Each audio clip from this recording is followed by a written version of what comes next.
এই মুহূৰ্তত আত্মসহায়ক গোটৰ মহিলাসকলে দিবলৈ লৈছো ডাঙৰ খবৰ। যিসকল আত্মসহায়ক গোটৰ মহিলাসকলে ভিডিঅ'টোত ক্লিক কৰিছে, অনুগ্ৰহ কৰি ভিডিঅ'টো স্কিপ নকৰি প্ৰথমৰ পৰা শেষলৈ চাই থাকিব, কিয়নো অসম চৰকাৰৰ ঘোষণা অনুযায়ী আত্মসহায়ক গোটৰ প্ৰতিগৰাকী মহিলাই অহা 1 আগষ্ট তাৰিখৰ পৰা কৰিব লাগিব এইখন কাম। তো আত্মসহায়ক গোটৰ মহিলাসকলে অহা 1 আগষ্ট তাৰিখৰ পৰা কি কৰিব লাগিব যদি জানিব বিচাৰে, অনুগ্ৰহ কৰি ভিডিঅ'টো স্কিপ নকৰি প্ৰথমৰ পৰা শেষলৈ চাব।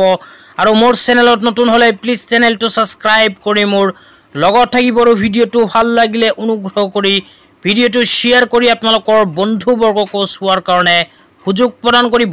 তো বলক ভিডিঅ'টো আৰম্ভ কৰি এই বিষয়ত আমি বিস্তাৰিত জানি লওঁ। তো আপোনালোকে মোবাইল স্ক্ৰীনত চাব পাৰিছে, অসম চৰকাৰে নতুনকৈ এনেকুৱা এখন নটিফিকেশ্যন প্ৰদান কৰিছে।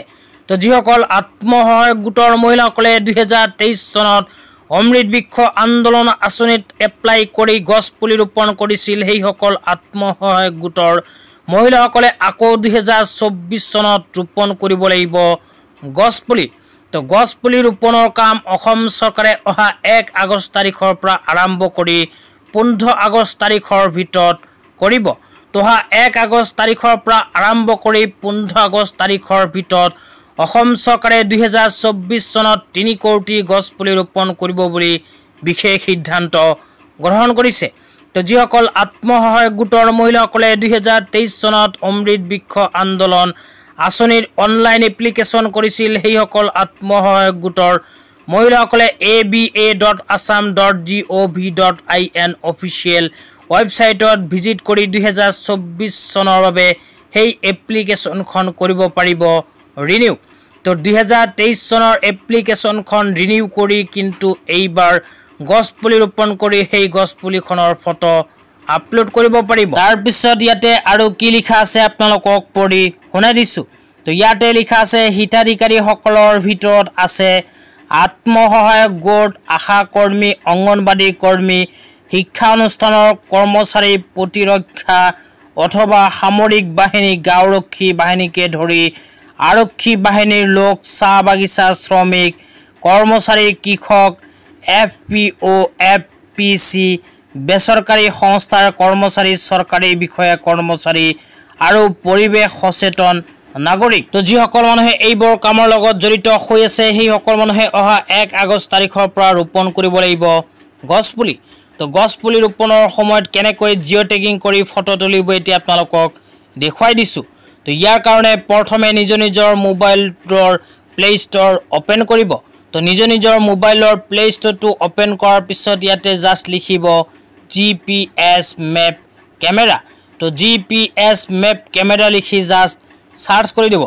চাৰ্চ কৰাৰ পিছত প্ৰথমে লিখা চাব পাৰিব GPS মেপ কেমেৰা। তো এই এপটো আপোনালোকে ইনষ্টল কৰিব লাগিব আপোনালোকৰ গছপুলি ৰোপণৰ ফটোখন তোলাৰ সময়ত জিঅ' টেগিং কৰাৰ বাবে। তো এপটো আপোনালোকে প্ৰথমে ইনষ্টল কৰি ল'ব। তো ইনষ্টল কৰি লোৱাৰ পিছত আপোনালোকক দেখুৱাইছোঁ, আপোনালোকে নিজৰ মোবাইলত যেতিয়া এপটো অ'পেন কৰিব, অ'পেন কৰাৰ পিছত আপোনালোকৰ সন্মুখত এনেকুৱা ইণ্টাৰফেচ আহি যাব।